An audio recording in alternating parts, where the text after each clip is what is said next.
Bonjour à tous et bienvenue dans cette nouvelle vidéo. Je suis ravie de vous retrouver aujourd'hui afin de pouvoir aborder le thème donc des activités, des sorties gratuites que l'on peut faire. Vous avez été très nombreux à me solliciter donc ce type de vidéo de manière à pouvoir éviter que ça impacte au niveau du budget mensuel tout en profitant notamment là avec la période estivale, les chaleurs, de pouvoir justement en profiter que l'on soit seul, en famille, avec des enfants ou pas. Voilà, vous avez plein d'activités possibles. Donc là, on va aborder 21 points qui me sont venus à l'esprit quand j'ai préparé cette vidéo. Mais bien entendu, il y en a énormément.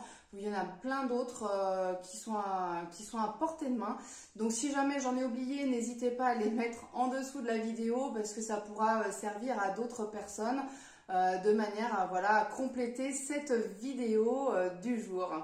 Donc le premier point, nous avons tout ce qui est visite de musée, notamment au moment des journées du patrimoine.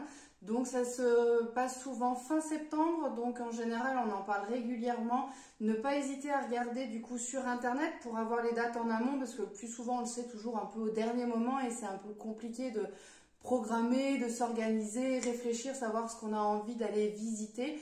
Donc voilà, n'hésitez pas à pouvoir checker la date directement sur internet, à savoir que lors de ces visites, souvent il y a énormément de monde.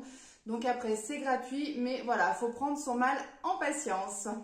Autre activité que l'on peut faire au quotidien, tous les jours, c'est tout simplement tout ce qui va être parc, les parcs pour enfants, les parcs municipaux, le skatepark. Voilà, c'est des lieux qui sont ouverts à tous et qui permettent justement, qui sont gratuits et qui permettent de pouvoir faire diverses activités au sein de ces différents parcs. Donc bien respecter le règlement qu'il y a au niveau à l'entrée de ceux-ci de manière à pas détériorer le matériel, les lieux et de manière à ce que ce soit quand même agréable pour tout le monde et notamment ceux qui vont passer derrière vous. En ces fortes chaleurs, il y a aussi tout ce qui est bibliothèque, ludothèque qui est fortement apprécié parce que tout simplement c'est un lieu qui est frais, qui est climatisé le plus souvent et donc du coup ça permet justement de se rafraîchir quand il y a des périodes de canicule et c'est fortement appréciable. Bien entendu, on peut en profiter tout au long de l'année. L'entrée et l'accès est gratuit. Après, c'est si vraiment vous souhaitez récupérer du coup des livres, des CD, des DVD ou autres. Bien sûr, ça, il faut avoir une cotisation. Il faut payer souvent, c'est souvent symbolique. C'est pas excessivement cher quand on s'est ramené à l'année. Mais savoir que on peut en profiter, rentrer, profiter des lieux, regarder des livres ou autres, mais ça gratuitement si vous ne repartez sans rien utiliser, sans rien emporter, vous avez un accès libre et gratuit.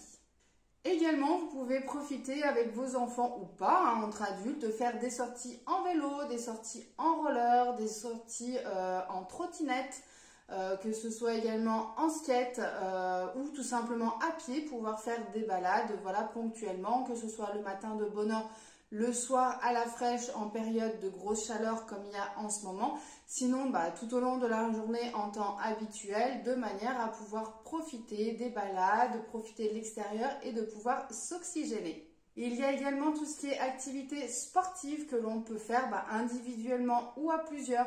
Tout simplement, vous avez envie de courir, vous pouvez aller mettre une paire de baskets et aller courir. Ça ne vous demande pas énormément de matériel. Souvent, avec ce qu'on a à la maison, c'est amplement suffisant. Après, si on en fait de manière régulière, effectivement, il est préférable d'avoir un équipement adapté à la situation. Vous pouvez faire tout simplement du foot, il suffit d'avoir un ballon de foot, donc si vous n'en avez pas, vous pouvez demander à quelqu'un, un ami, un voisin de vous le prêter pour pouvoir le faire ou tout simplement jouer avec la personne en question. Vous pouvez faire du yoga, vous pouvez faire de la gym, il suffit de récupérer un tapis. Donc si vous n'avez pas un tapis de yoga, un tapis en mousse, vous pouvez très bien prendre tout simplement le tapis que vous pouvez avoir au salon ou faire sans tapis dans l'herbe dehors devant chez vous ou bien au niveau du parc.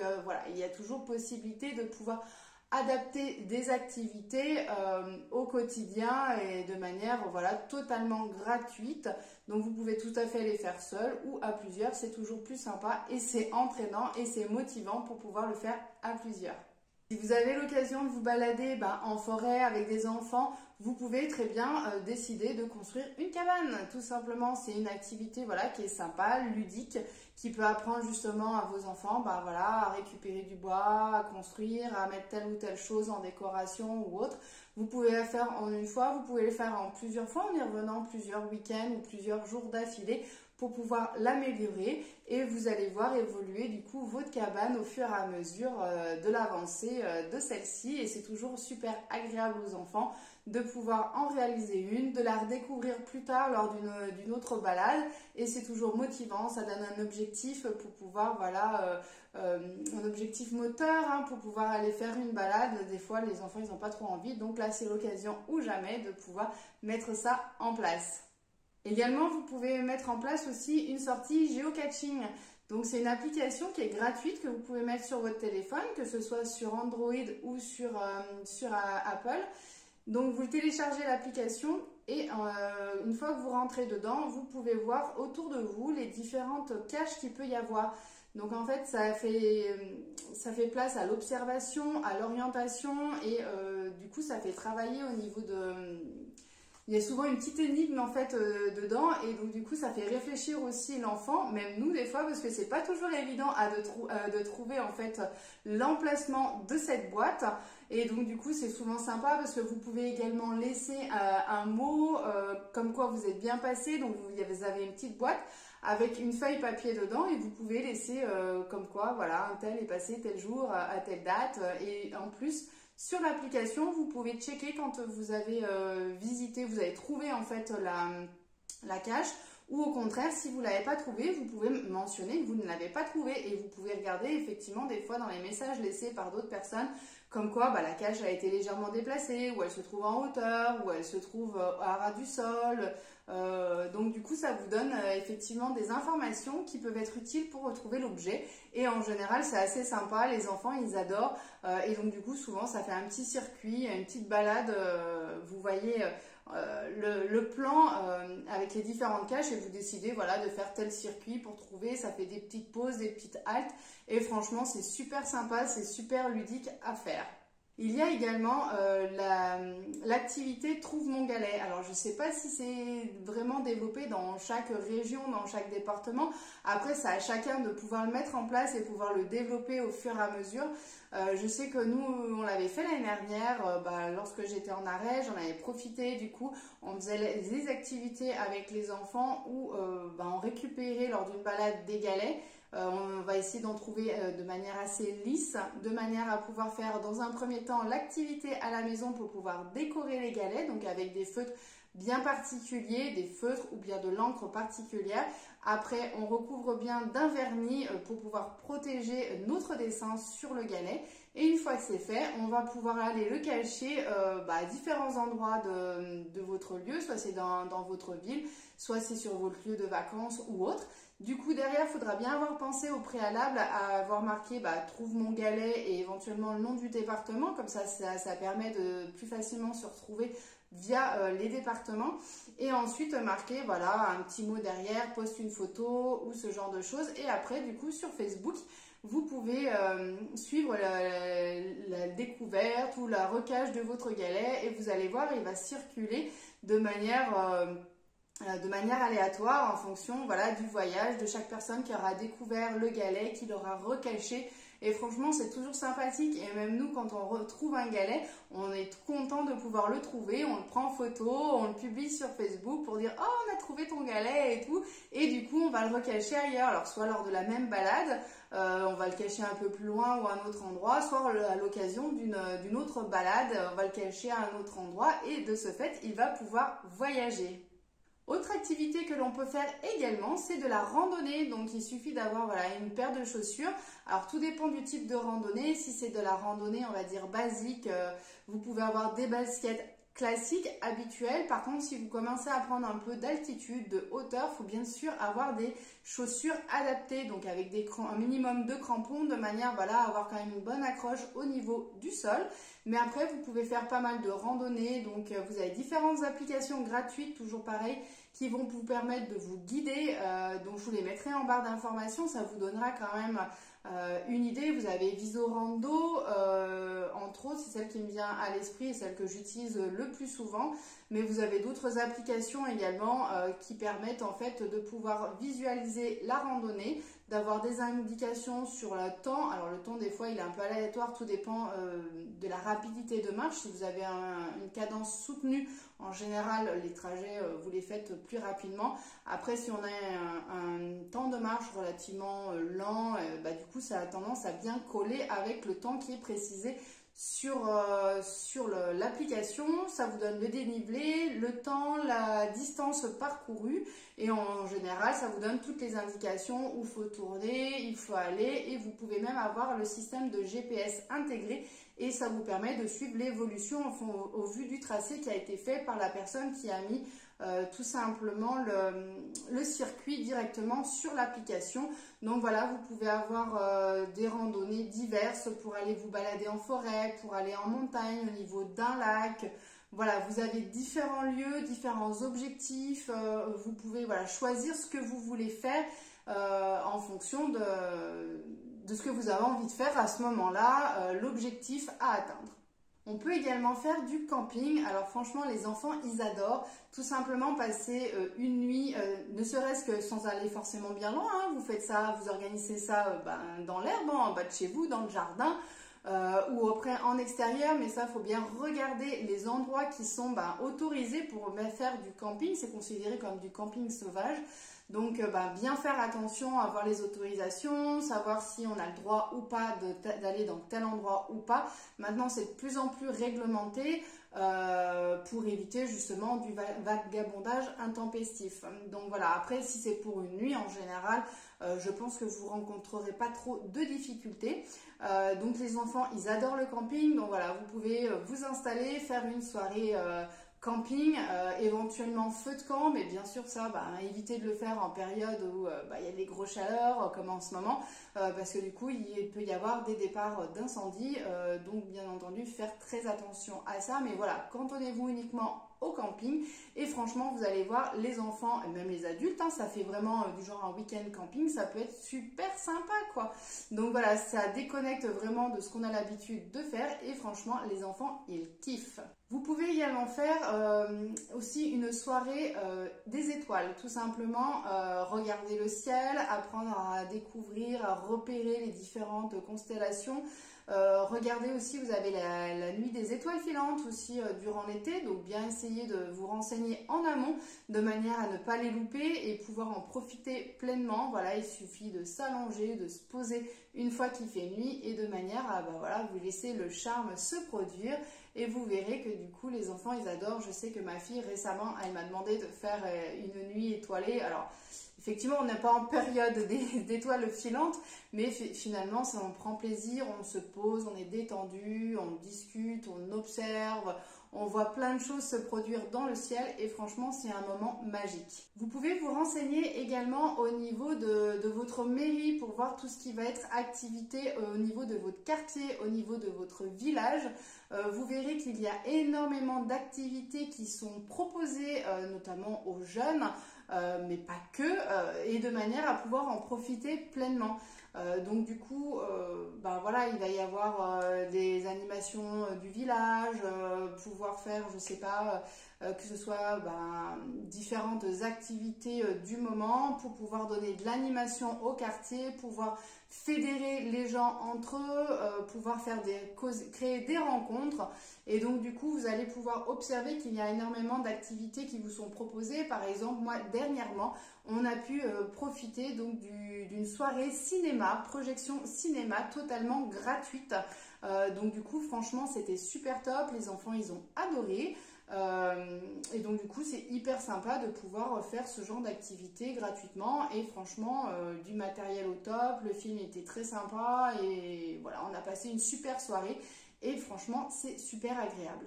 Également en période estivale, vous pouvez avoir plein d'activités qui sont proposées, que ce soit dans votre village, dans les villages alentours. Donc bien regarder un peu les différentes publicités, les différents sur les sites directement des mairies aux alentours de chez vous pour voir tout ce qui va être marchés artisanaux, tout ce qui va être fêtes, style fête médiévale, les fêtes durant l'été. Il va y avoir énormément d'activités qui vont être proposées. Et le plus souvent, c'est gratuit justement pour pouvoir attirer les touristes. Bien sûr, après, il y aura certainement des choses qui seront proposées à la vente, mais à la base, ces activités sont entièrement gratuites. Donc, pour le plaisir des yeux, ça fait toujours plaisir de pouvoir profiter pleinement donc d'une activité gratuite. Et après, à voir si vous voulez consommer sur place ou autre, mais ça, c'est autre chose. Mais à la base, elles sont entièrement gratuites. Également, prochainement, il va y avoir la fête de la musique. Là, c'est d'ici une semaine. Donc, vous profitez pour regarder autour de chez vous ce qui vous est proposé de manière à pouvoir profiter gratuitement de cette opportunité. Parce que finalement, ça ne se produit pas tout le temps. C'est une soirée sympa où on va profiter, on va faire la fête et on va profiter de bons sons, de good vibes, voilà. Et donc du coup, c'est vraiment sympa de pouvoir se retrouver en famille, entre amis et pouvoir profiter et passer d'un très bon moment ensemble. Avec l'été qui arrive, donc le 14 juillet, le 15 août, également peut-être la fête de la musique, vous allez pouvoir profiter le plus souvent de feux d'artifice. Donc également ça, c'est une occasion où les enfants, ils adorent. Nous aussi, on est toujours des grands enfants au fond de nous. Et on va pouvoir profiter de ce spectacle magnifique qui est gratuit. Totalement gratuit et qui nous fait toujours rêver parce que du coup on en prend plein les yeux. Donc n'hésitez pas à regarder ce qui se fait autour de chez vous, les programmes, de manière à pouvoir pouvoir profiter pleinement. Si jamais un jour il pleut et que c'est annulé, pouvoir voir éventuellement en profiter le lendemain dans un autre lieu qui sera organisé et qui bénéficiera d'un temps plus clément pour pouvoir en profiter. Truc tout bête mais qui est super sympa aussi, c'est un pique-nique.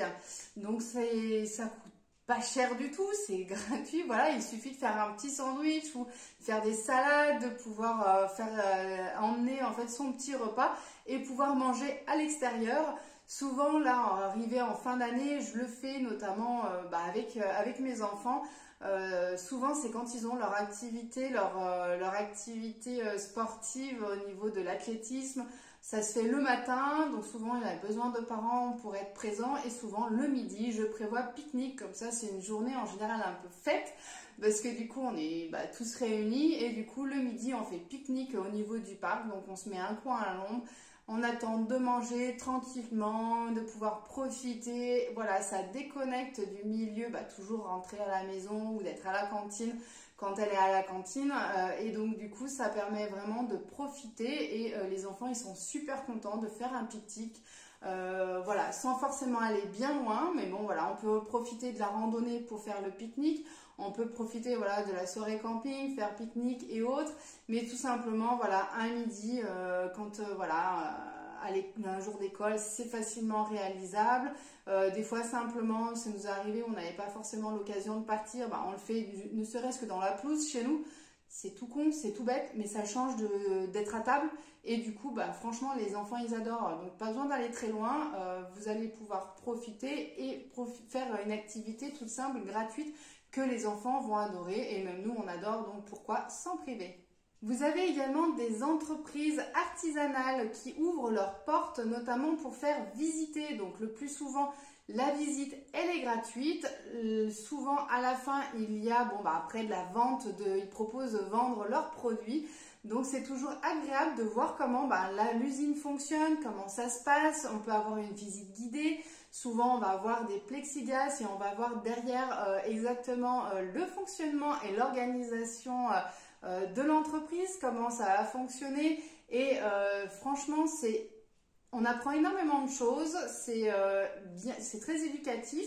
Les enfants, ça apporte énormément aussi de choses. Ça leur permet de voir, c'est pas juste une usine qui est en tôle, qu'on voit de l'extérieur, et ça permet de voir le fonctionnement à l'intérieur.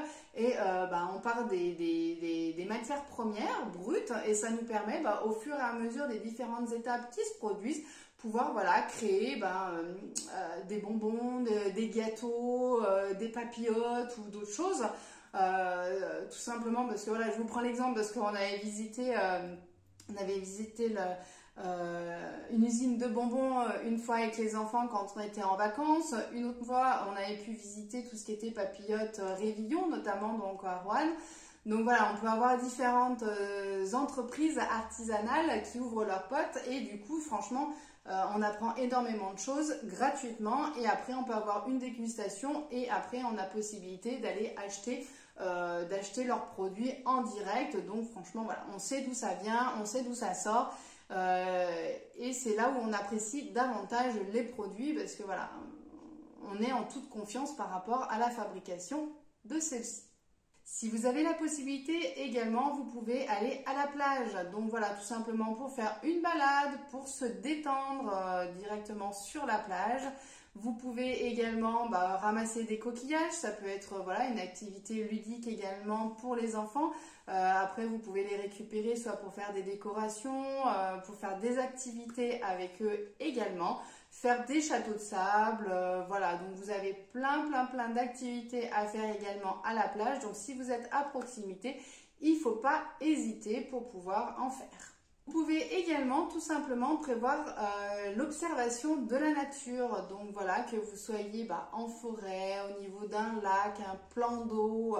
N'hésitez pas à profiter de la faune, de la flore pour pouvoir observer avec des jumelles. N'hésitez pas, si jamais, tout dépend de l'âge de vos enfants, de pouvoir voilà, reproduire, faire des dessins, des croquis, faire un herbier par exemple avec les différentes fleurs ou plantes ou feuilles que vous aurez récoltées. De manière à pouvoir voilà, les faire sécher à la maison. Après voilà, mettre le nom en dessus, pouvoir réaliser un herbier ou pareil pour les fleurs ou faire des fleurs séchées et faire d'autres activités après pour faire des marque-pages par exemple ou autre, je sais pas, faire avec du papier mâché, faire son propre papier ou voilà, ou faire avec du, comment ça s'appelle, faire des bijoux aussi avec les fleurs séchées directement avec la, j'ai perdu le nom, directement avec la résine, voilà.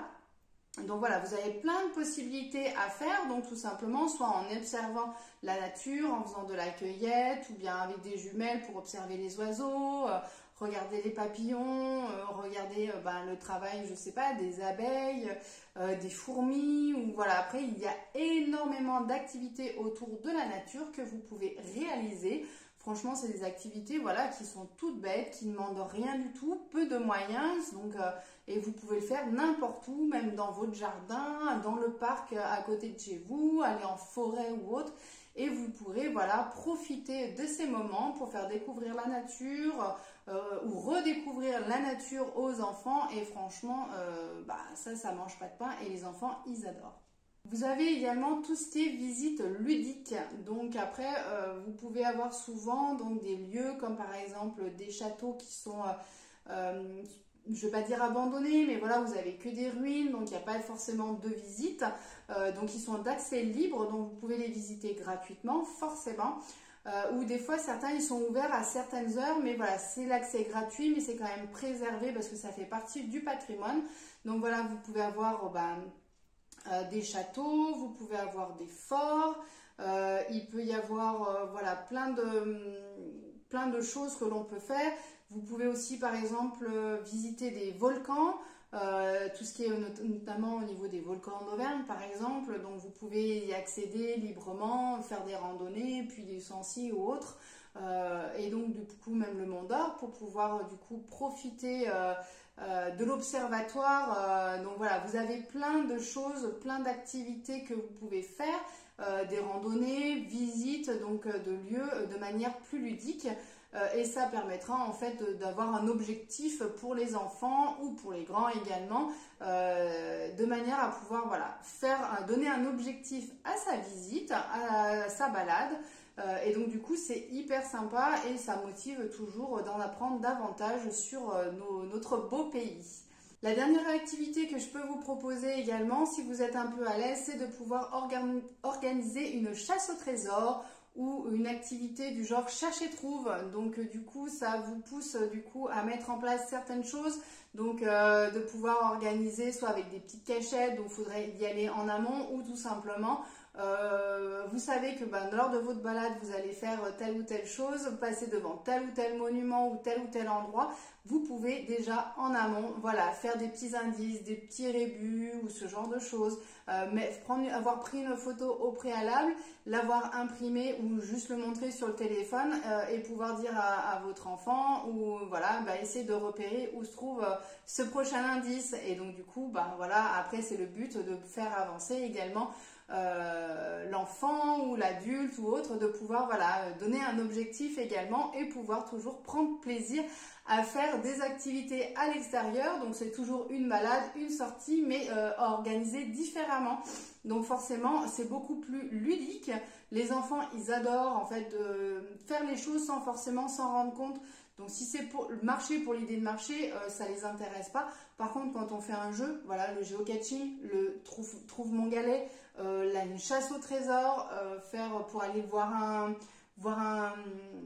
lac, pour aller voir un château, aller quelque part pour faire quelque chose. Voilà, ils ont un but, un objectif et forcément ils vont faire les choses différemment et de manière beaucoup plus agréable et beaucoup plus facilement que si on dit simplement allez viens on va faire une balade, on va faire une randonnée.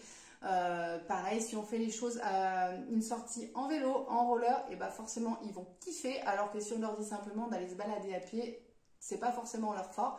Donc voilà, des fois il faut trouver des petites subtilités, des petits moyens pour pouvoir les motiver à faire des activités et vous verrez, ça passera très facilement. Donc voilà, écoutez, j'espère que cette vidéo vous aura plu, qu'elle vous aura donné des idées de sorties, d'activités gratuites à réaliser, donc en famille, avec les enfants ou même seul, parce que des fois, voilà, on n'a pas besoin forcément d'être toujours avoir des enfants ou être en famille à plusieurs pour le faire.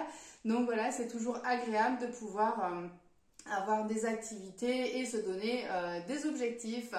Voilà, donc cette liste n'est pas du tout exhaustive, c'est vraiment les différents points que moi j'ai recensés de ce que je peux pratiquer ou ce qui m'est venu à l'esprit en préparant cette vidéo. Si vous en avez d'autres, n'hésitez pas à les mettre en dessous en commentaire, ça me fera toujours plaisir de les lire et surtout peut-être d'en découvrir d'autres que je ne connais tout simplement pas ou auxquels je n'ai pas pensé. Voilà, n'hésitez pas à liker la vidéo, à vous abonner à celle-ci si ce n'est pas encore déjà fait et moi je vous dis à très bientôt pour une prochaine vidéo. Ciao, bye bye!